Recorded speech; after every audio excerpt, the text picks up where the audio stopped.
Hadirin rahimakumullah, kita lanjutkan kepada tadarus Al-Quran ayat 17 sampai ayat 18. Ya, keluar unggul ayat. Ka ibu-ibu jelas? Tadi musawir tadi di. Oh. Ayat 17 ayat 18. A'udzu billahi minasy syaithanir rajim.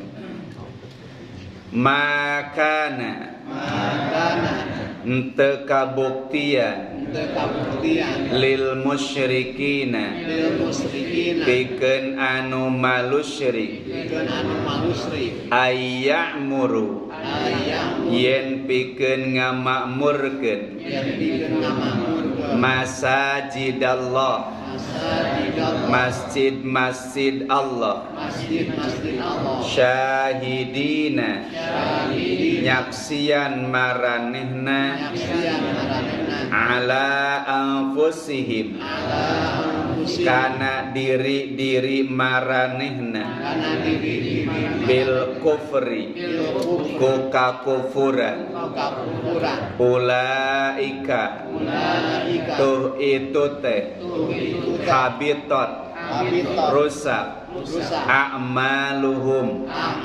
amal-amal maranehna wa finnari sareng di neraka hum maranehna khaliduna lalanggeng innama teu aya lian ya'muru anu ngamakmurkeun masajidallahi masjid-masjid Allah man amana sing saha anu iman billahi ka Gusti Allah wal yaumil akhir sareng kana poe akhir wa aqamas sholata sareng ngadegeun salat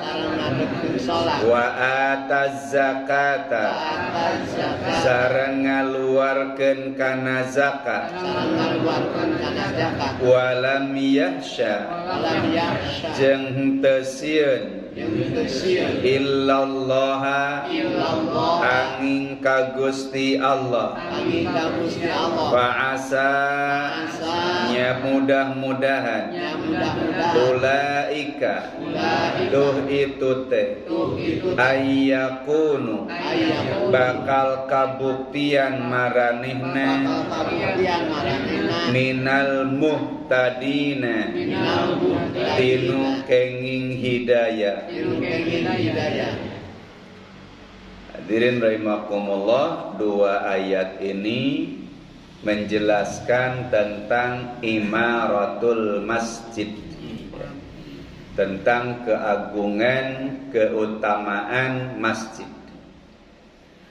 Di dalam surah Al-Anfal, Allah pernah menyebutkan bahwa orang-orang musyrik ketika mereka sholat di sekitar Ka'bah di Masjidil Haram, maka nasolatuhum illa muka'aw wa tasdiyah. Tidaklah mereka sholat ibadah kecuali hanya bersiul dan tepuk tangan. Maksudnya adalah mereka itu cuma main-main saja gitu ibadahnya itu. Bahkan dalam riwayat itu disebutkan ketika mereka haji, ketika mereka umroh, tawaf, diantaranya mereka tawaf dengan cara jahiliyah, di mana mereka ini bertelanjang, sehingga tidak ada sama sekali bentuk memuliakan rumah Allah Subhanahu wa ta'ala. Maka di dalam ayat ini Allah menegaskan maka lil musyrikina ayya'muru masajidallah. Tidaklah pantas begitu bagi orang-orang musyrik untuk memakmurkan masjid, karena mereka memang bukan niat mengagungkan, memuliakan, menghormati tempat ibadah.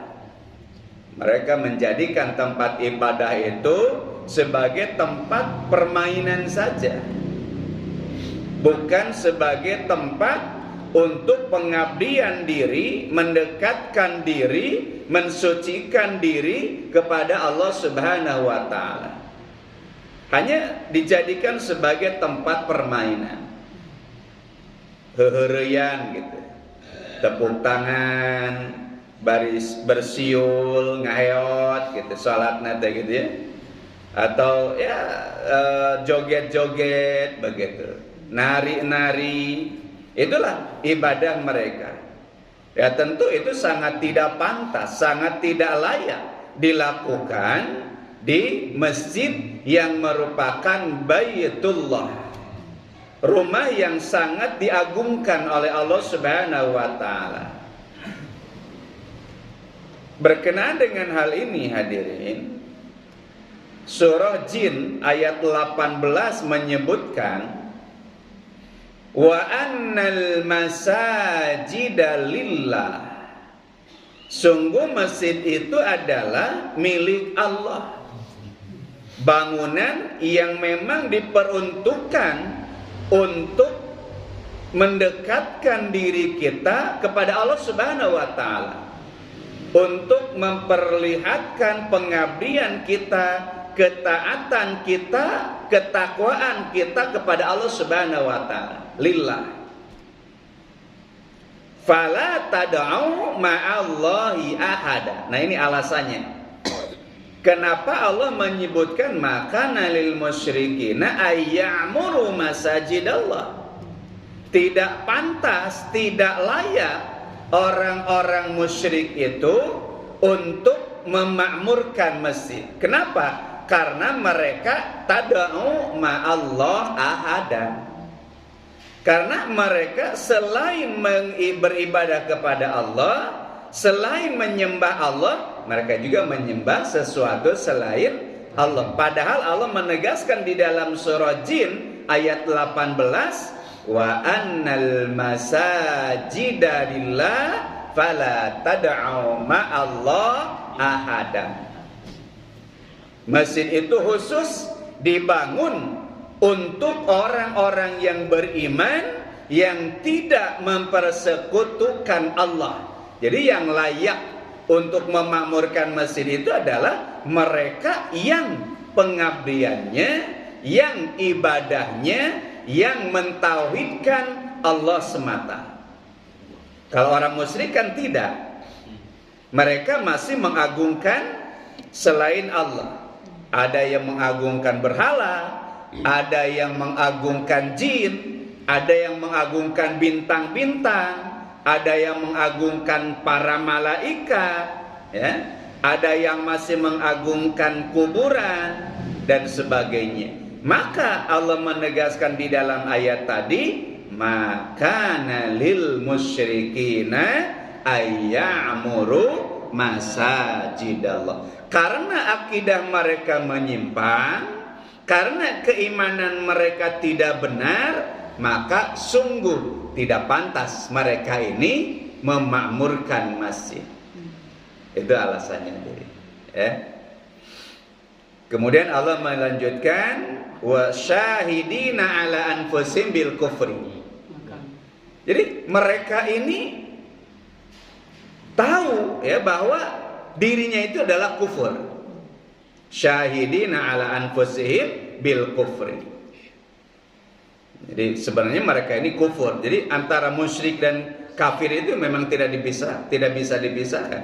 Karena kata para ulama, min anwa'il kufri, di antara bentuk kekufuran itu adalah kufur syirki.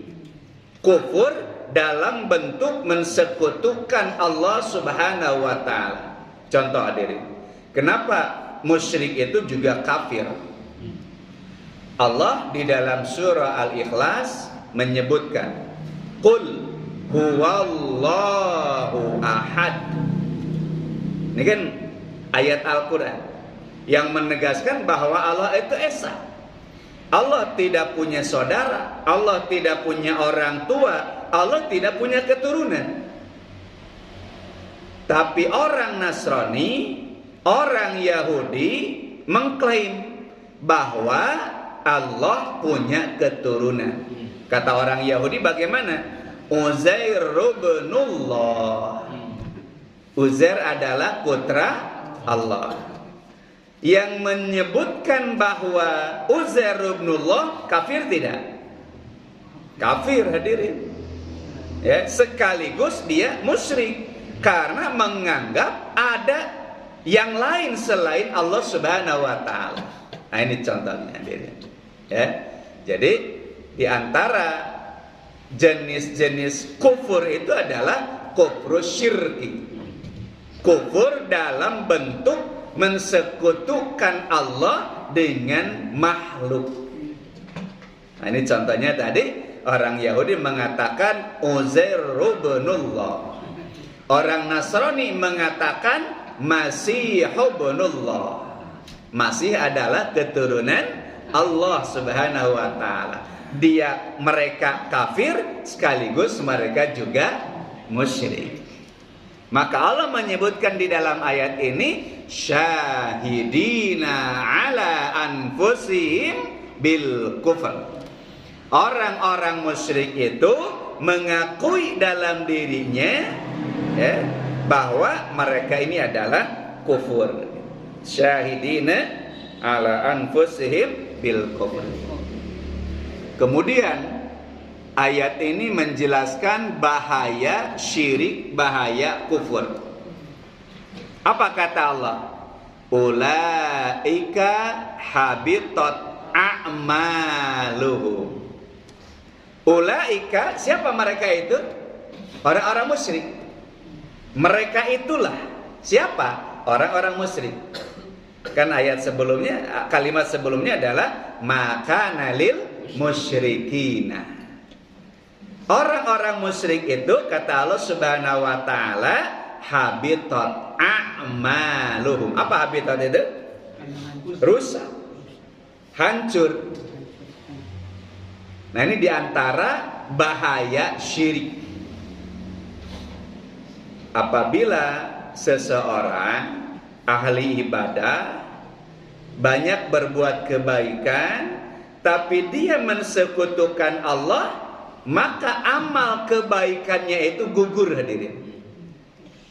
Gugur.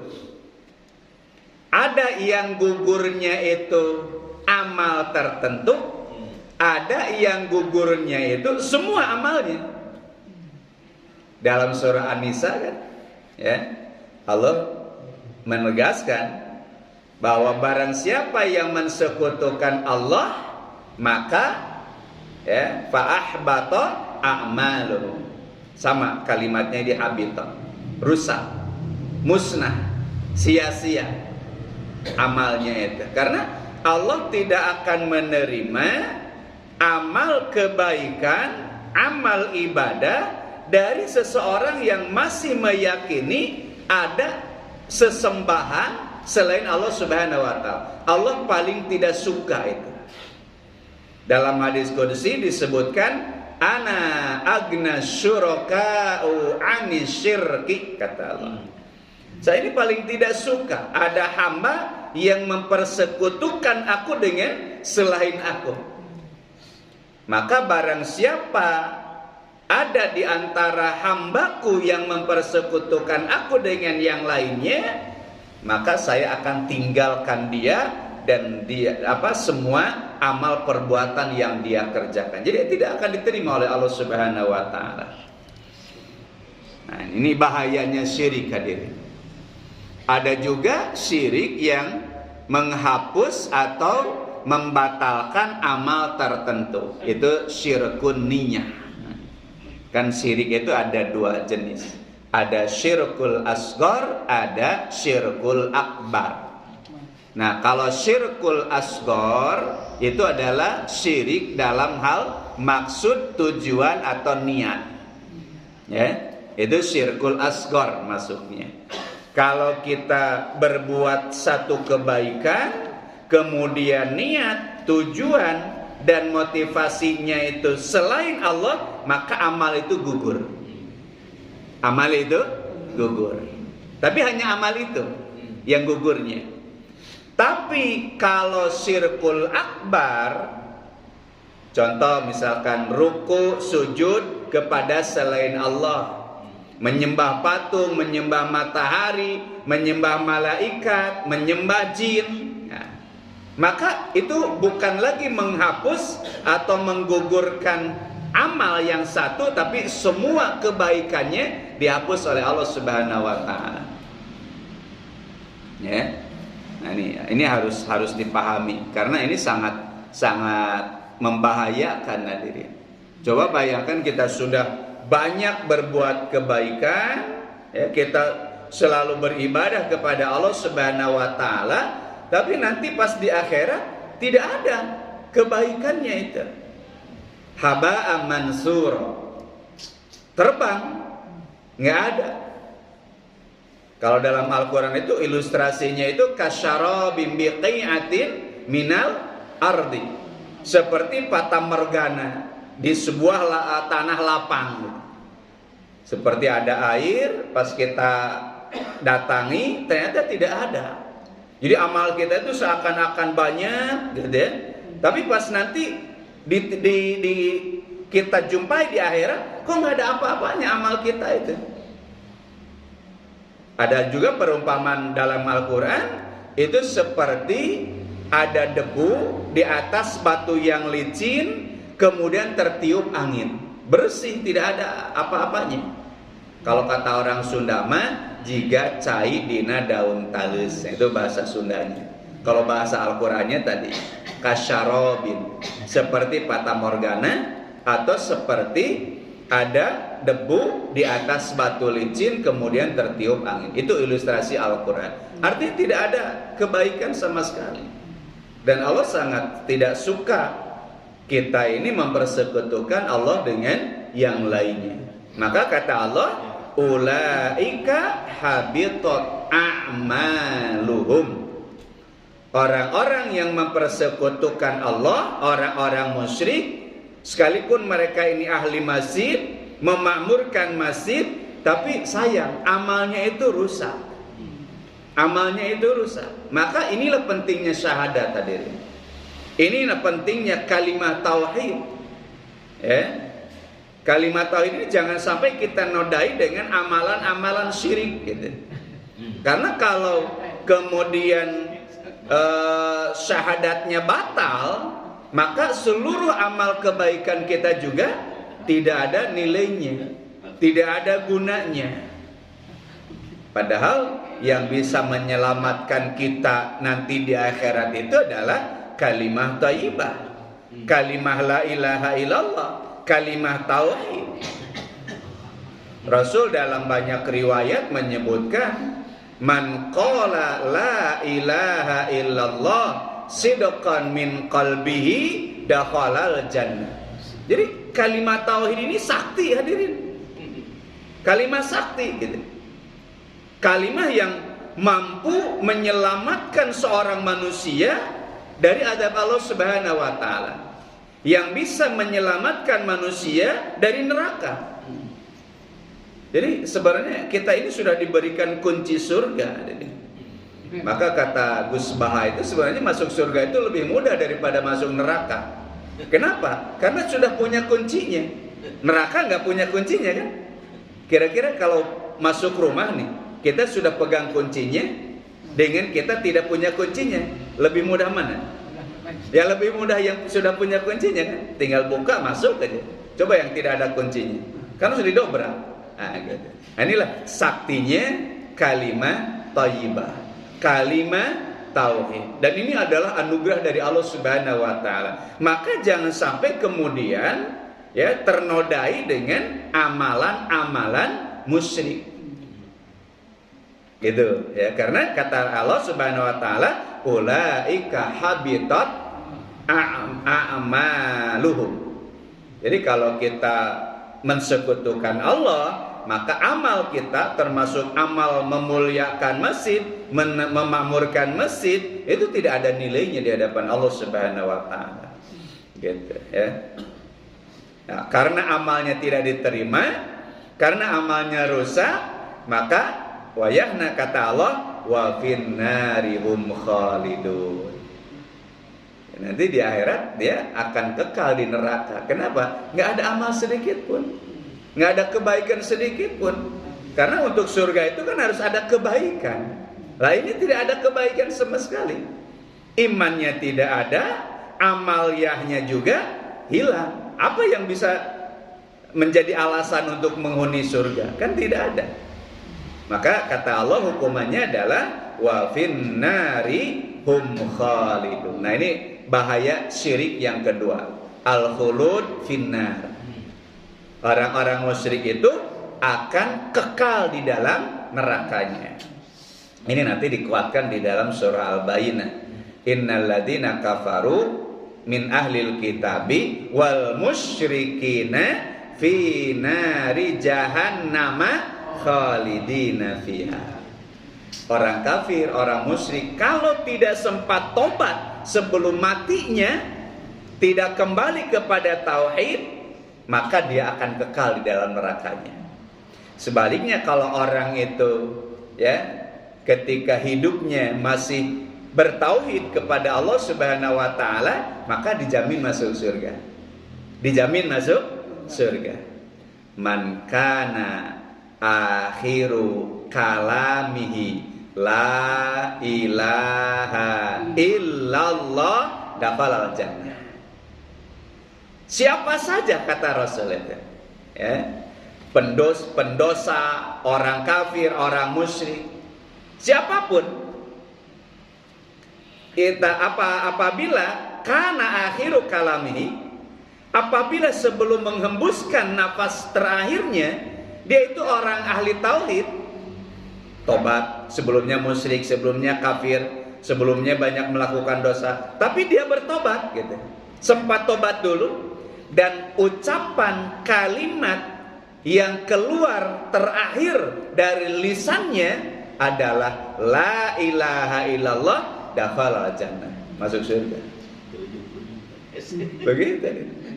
Tapi jangan sampai konyol misalkan, ya udah sekarang mengapalin la ilaha illallah saja. Enggak sholat, teu puasa, ngeluarkeun zakat, yang penting mah nanti we ya ngucapin la ilaha illallah. Hadirin, jangan mimpi. Orang Abu Thalib saja yang sehari-hari bahasa Arab nggak bisa ngucapin la ilaha illallah. Abu Thalib itu paman Rasul lagi, Arab tulen. Apa susahnya bagi Abu Thalib mengucapkan la ilaha illallah? Orang bahasa sehari-harinya bahasa Arab. Apalagi kita ngomongnya bahasa Sunda sehari-hari. Apa jaminan nanti pas menjelang akhir kematian kita bisa ngucapin la ilaha illallah? Ini ada orang yang ekstrim. Oh, kalau mendengar hadis itu udah nanti kita ngapalin tauhid aja, ngapalin 2 kali bahasa ada. Tara sholat, tara nanaon.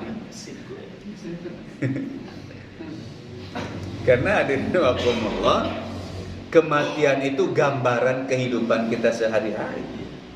Kematian itu. Ya, ini baru-baru ini kita dapat berita ada seorang ulama yang diwafatkan oleh Allah ketika sedang khutbah. Karena memang dia ini khatib, dia ini adalah seorang dai. Diambil oleh Allah Subhanahu wa taala ketika sedang khutbah. Itulah kematian. Ya, orang musib merenang di pinggir balong mawatan. Keseharian di balong gitu. Jadi hati-hati dengan kebiasaan kita, ya. Man 'asha 'ala syai' mata 'ala syai'. Tapi ini bukan hadis. Ya, ungkapan man 'asha 'ala syai', kalau dia biasa hidup seperti itu, nanti matinya akan seperti itu. Ya. Jadi kalau biasanya zikir, biasanya itu berbuat kebaikan, insya Allah nanti dia akan wafat dalam keadaan baik seperti itu. Jadi jangan mimpi ujung-ujung baik. Yang penting kan husnul khotimah.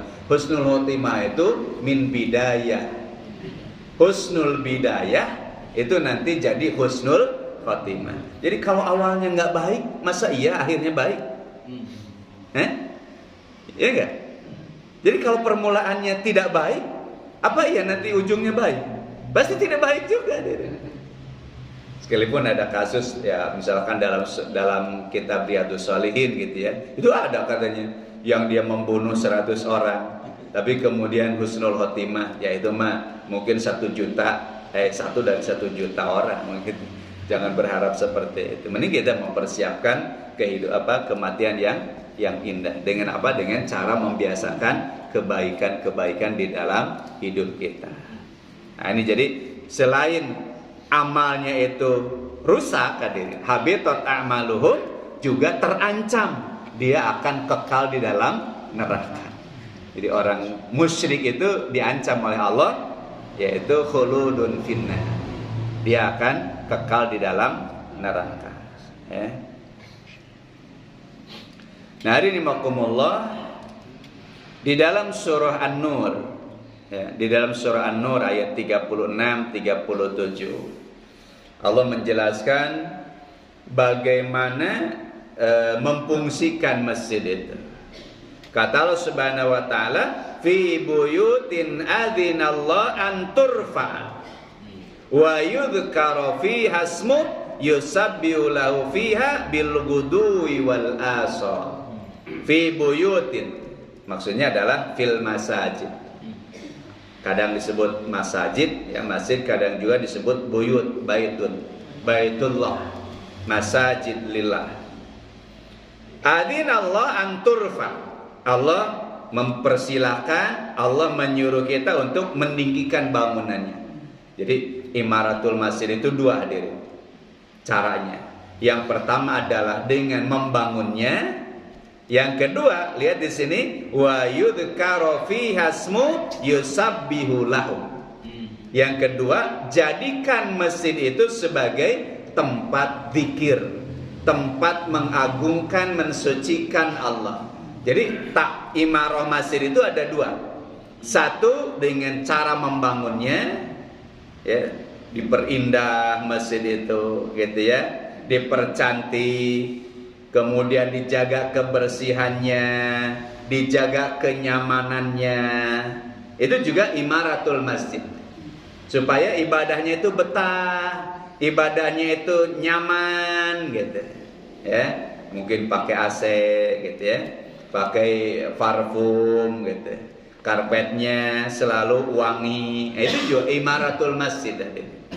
WC-nya dijaga supaya bersih. Nah, itulah sarana-sarana masjidnya dipelihara. Itu imaratul masjid. Juga kata Allah, wa yudhkaru fiha ismu yusabbihu lahu. Juga dengan cara apa? Digunakan masjid itu untuk zikrullah, untuk mengingat Allah. Mengingat Allah itu bisa dengan sholat, baik sholat fardu ataupun sholat sunnah. Kan sholat itu zikir. Aqimis sholata lidzikri, surat Toha. Tegakkan sholat, lakukan sholat untuk mengingat Allah. Atau dengan membaca Al-Quran, tadarus Al-Quran, kajian. Kita ini sedang zikir, hadirin. Jadi membaca Al-Quran, mengkaji Al-Quran itu adalah zikir. Kenapa? Karena dengan membaca Al-Quran kita diingatkan kepada Allah. Dan Al-Quran itu sendiri namanya adalah zikrun. Wa innahu, dalam surah Ibrahim, wa innahu la zikrun laka, kata Allah. Hei Muhammad, Al-Quran itu adalah zikrun laka, sebutan kemuliaan dan untuk kamu bisa berzikir kepada Allah.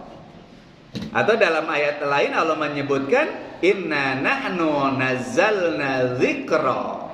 Dzikra di situ apa? Al-Quran, hadirin. Jadi ketika kita baca Al-Quran, ketika kita tadarus Al-Quran, mempelajarinya, mengkajinya, ta'lim Al-Quran, itu juga zikir. Nah, untuk itu masjid itu, kata Allah Subhanahu wa taala, yudhkaru fiha ismu. Kita menyebut Allah Subhanahu wa taala. Ketika baca Al-Quran kan bismillahirrahmanirrahim, kan jadi ingat kepada Allah.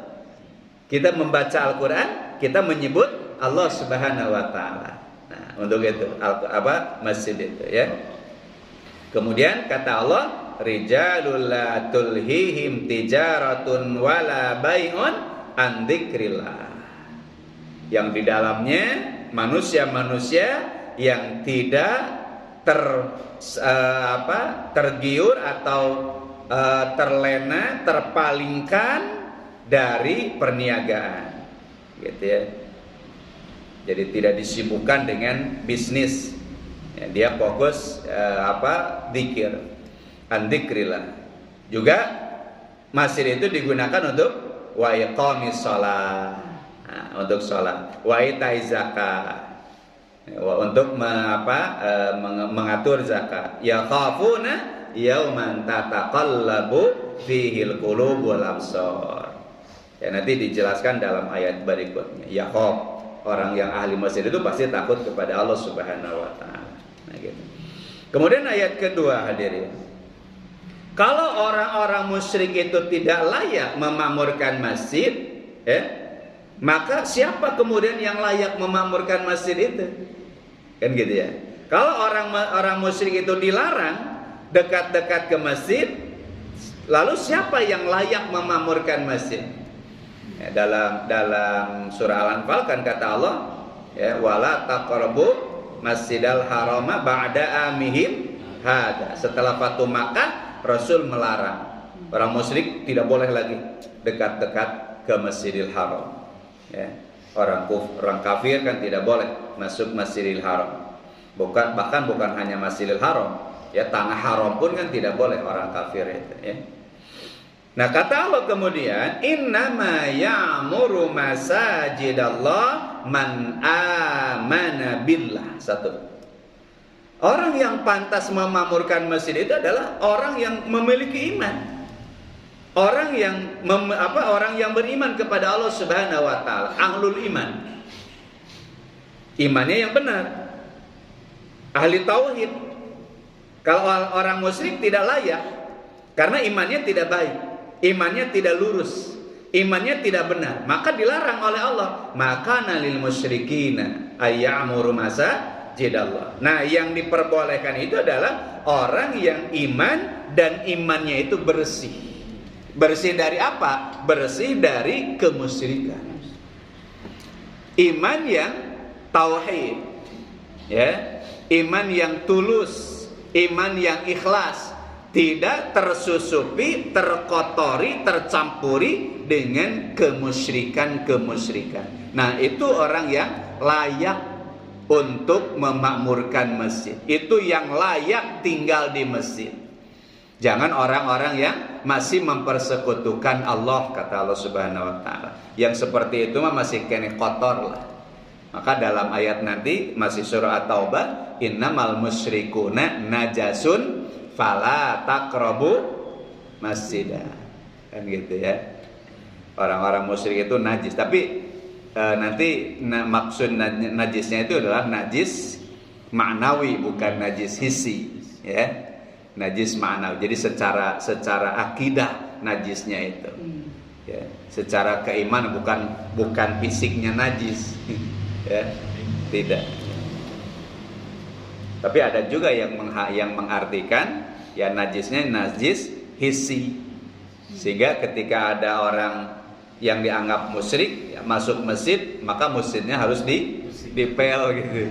Nah, ini ekstrim pemahamannya. Tidak begitu maksudnya, ya. Maksudnya musyrik najis di situ adalah kotor dalam akidahnya, keyakinannya kotor gitu.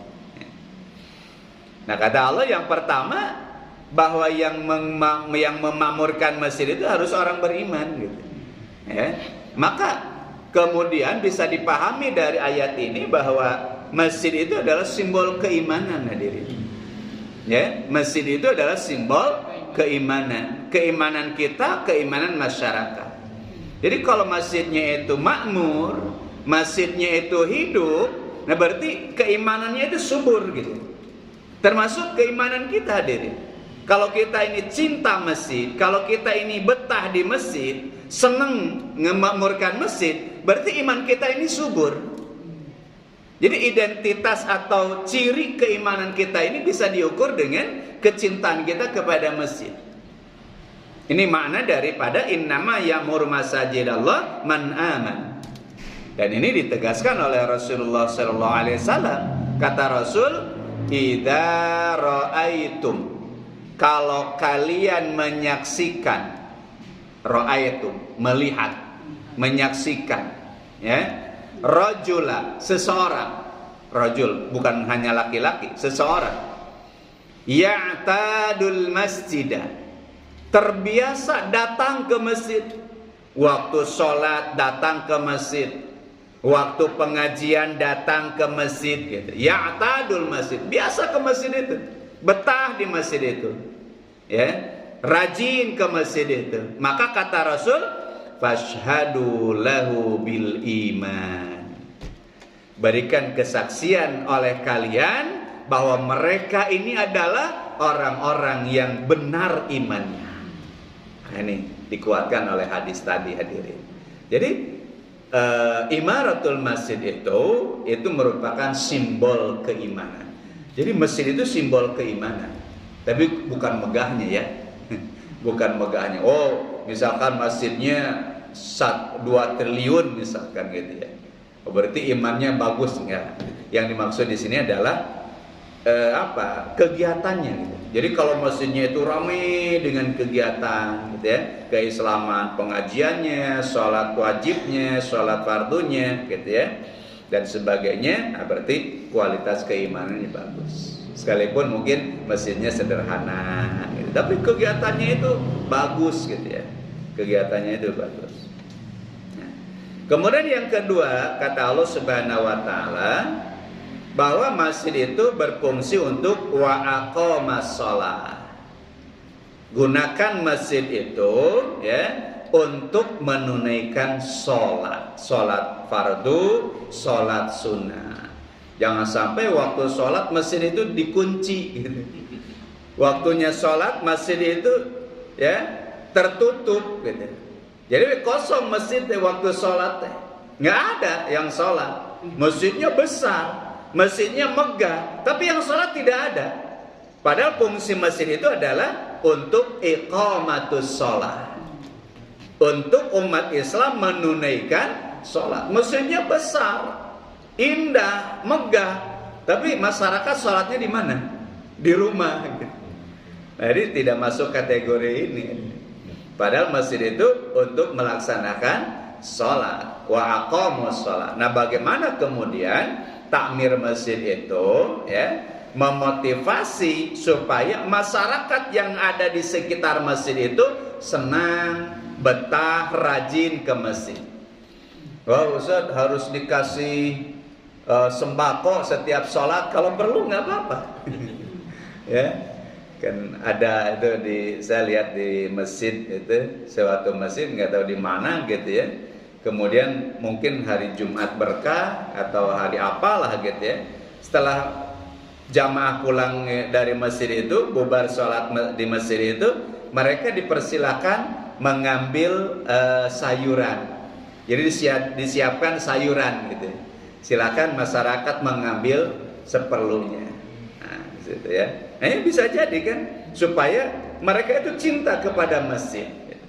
Tidak masalah deh kita adakan seperti itu. Karena di sini kalimat berikutnya apa? Wa ataz zakata. Ya, masjid kemudian difungsikan untuk mengentaskan masalah-masalah sosial. Jadi bukan hanya sekedar sarana ibadah kepada Allah, tapi juga masjid harus juga berfungsi sebagai sarana pengentasan sosial.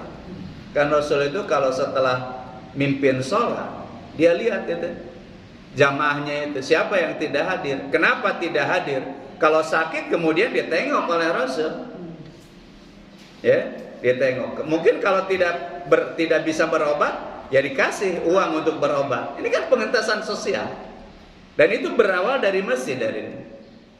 Dan isyarat ayat ini mengaitkan antara sholat, ya, fungsi masjid dengan wa'ataz zakat, dengan fungsi sosial.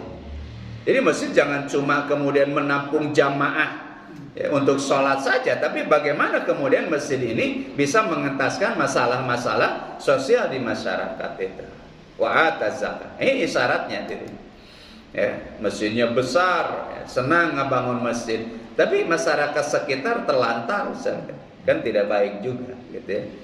Sebaiknya ada program-program masjid itu adalah bagaimana kemudian juga bisa meringankan beban masyarakat yang ada di sekitar masjid, terutama jamaah masjid yang mau ke masjid gitu ya.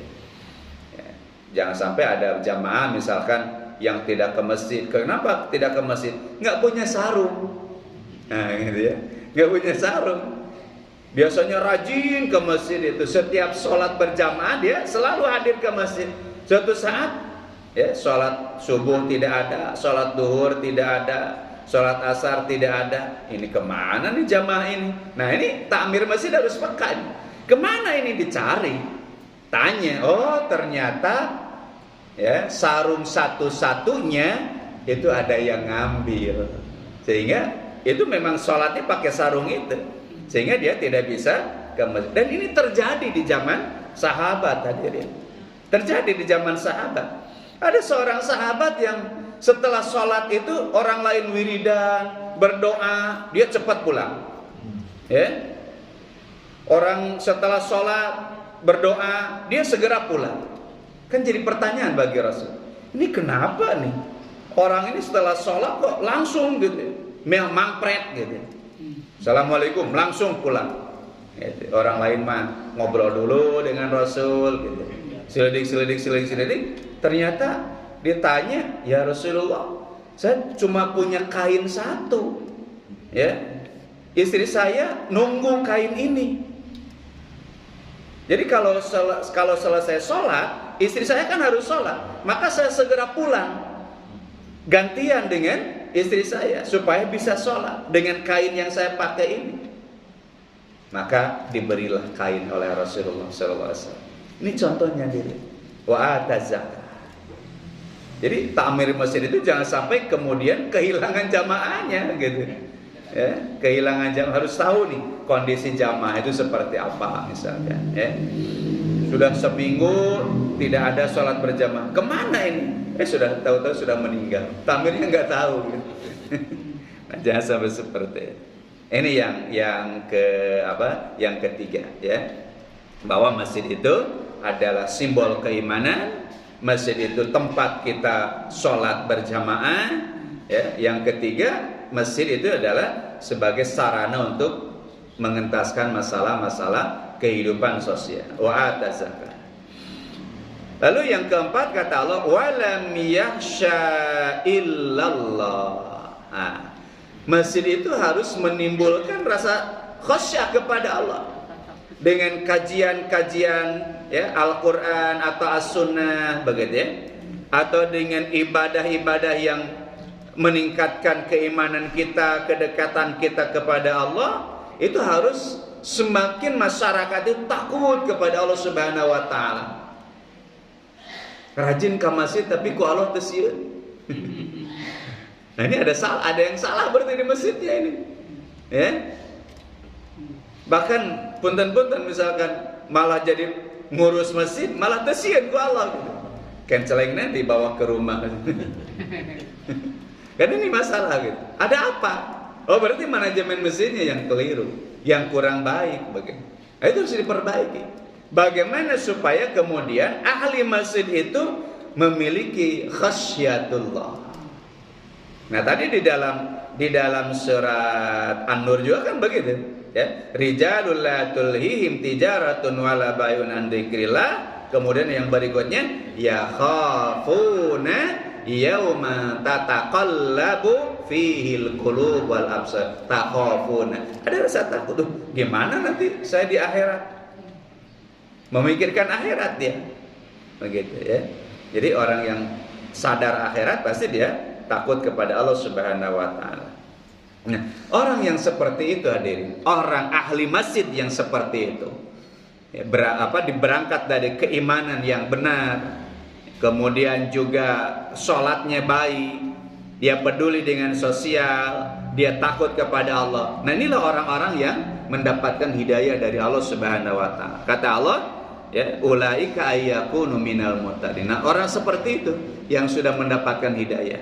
Atau dalam arti lain adalah bahwa untuk mendapatkan hidayah itu harus seperti itu. Kita cinta masjid, ya, kita senantiasa melaksanakan sholat, gitu ya.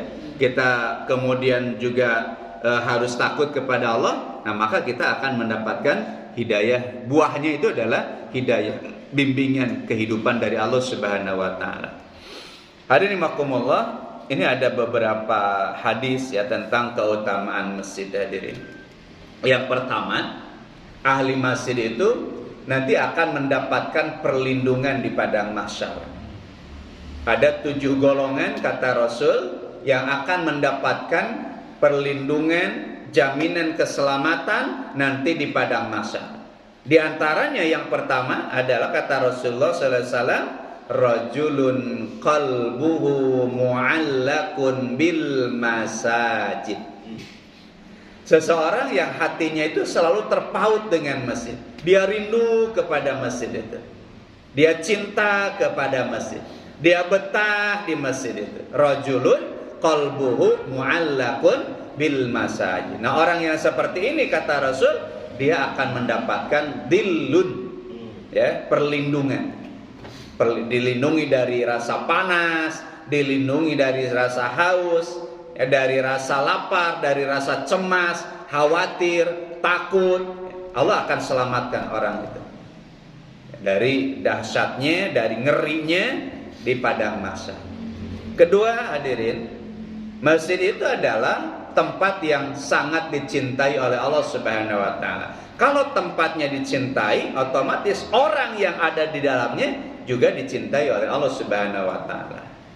Ya. Jadi kalau kita ingin meraih cinta Allah, maka dekati masjid. Kata Rasul, ini kalau tidak salah riwayat Imam At-Tirmidzi, ahabbul bilad ilallah masajiduha. Tempat yang paling Allah cintai itu masjid. Wa abghadul bilad, dan tempat yang paling dibenci oleh Allah adalah aswaq. Aswaq pasar. Soal segala ayah di pasar. Ayah keuyeuf, ayah orai kadut. Ayah nusok nipu, ayah copet, ayah preman, segala ayah di pasar. Mata teu dipikir resep ku Rasul, ku Allah. Wa abghad. Kecuali orang yang mencari harta yang halal itu masih dicintai. Maka ada doa khusus kan ke pasar itu. Karena tempat yang sangat bahaya. Kemudian yang ketiga, dia akan mendapatkan balasan surga. Disiapkan surga oleh Allah Subhanahu wa taala. Kata Rasul itu, man ghada ilal masjid waraha. Barang siapa yang pagi-pagi dia pergi ke masjid, kemudian dia kembali, a'adallahu lahu nuzulahu minal jannah kullama ghada araha. Allah siapkan baginya surga ketika dia turun dari masjid, berangkat sampai dia pulangnya. Masya Allah. Ini dahsyatnya aktivitas masjid. Allah siapkan surga. Kalaupun misalkan terkena musibah ditajong, kemudian meninggal dalam perjalanan ke masjid, Allah sudah siapkan surga untuk kita. Karena fisabilillah. Orang yang wafat fisabilillah kan akan dimasukkan surga. Kemudian yang keempat. Yang keempat, kata Rasulullah SAW, langkah menuju masjid itu akan menghapus dosa. Ya, kata Rasul, ala adullukum ma yamhullahu bihi al khataya. Mau nggak aku tunjukkan kepada satu amalan yang Allah akan menghapus dengan amalan itu kesalahan-kesalahan kalian. Nah, diantaranya adalah wa kasratul khuta ilal masajid. Langkah yang banyak menuju masjid. Jadi setiap langkah kita menuju masjid itu menghapus dosa kita, hadirin. Kemudian yang terakhir, yang kelima ya. Yang kelima itu ada jaminan dari Allah, perlindungan, penjagaan dari Allah Subhanahu wa taala. Dijaga oleh Allah keamanannya, dijaga oleh Allah kesehatannya, dijaga oleh Allah kebutuhan-kebutuhan hidupnya. Begitu maksudnya ya. Ini kata Rasul, salah satun kulluhum dominun 'alallahi azza wajal. 3 golongan yang mereka ini ada dalam tanggungan Allah, ada dalam jaminan Allah. Jadi dijamin semuanya oleh Allah. Dijamin surganya oleh Allah, dijamin kehidupan dunianya oleh Allah Subhanahu wa taala. Siapa? Dari 3 kelompok itu. Nah, ini adalah rajulun dakhala baitallah bisalamin. Ya. Atau sebentar, ini ini yang kedua. Itu yang ketiga. Yang kata Rasul itu adalah mana? Rajulun roha ilal masjid. Nah, ini. Rajulun roha ilal masjid. Seseorang yang rihlah berangkat ke masjid, roha. Fahuwa dhaminun Allah hatta yatawafahu. Sekalipun dia wafat dalam perjalanan itu, atau dia kembali bersah. Jadi kemungkinan 2. Dia wafatkan dalam perjalanannya, baik menuju masjid atau pulang dari masjid. Atau kemungkinan yang kedua adalah Allah kembalikan dia dengan pahala yang begitu besar. Bahkan di sini disebutkan ghanimah. Ghanimah. Jadi orang yang dapat ghanimah itu bukan orang yang hanya pergi ke medan perang, termasuk orang yang pergi ke masjid juga pulang itu bawa ghanimah. Ghanimahnya apa? Pahala yang berlimpah. Nah, inilah diantara keagungan-keagungan masjid hadirin ya. Dan itu kata Allah, innama ya'muru masajidallah man aman. Jadi yang memamurkan masjid itu adalah orang-orang yang betul-betul beriman kepada Allah Subhanahu wa taala. Hadirin rahimakumullah, itu diantara bahasan kita pada subuh ini ya. Yang pertama, Allah menjelaskan bahayanya syirik ya. Bahwa syirik itu akan menghapus amal-amal kita ya. Kemudian juga akan menyebabkan seseorang itu kekal di dalam neraka. Kemudian yang berikutnya adalah tentang keutamaan masjid. Masjid itu adalah tempat suci, tempat di mana Allah Subhanahu wa taala akan memberikan hidayah kepada kita. Mudah-mudahan kita termasuk ahli masjid dan kita terhindar dari perbuatan-perbuatan syirik yang akan mencelakakan kita di dunia dan di akhirat. Sekian yang bisa kita bahas. Billahi taufiq wal hidayah. Wassalamualaikum warahmatullahi wabarakatuh.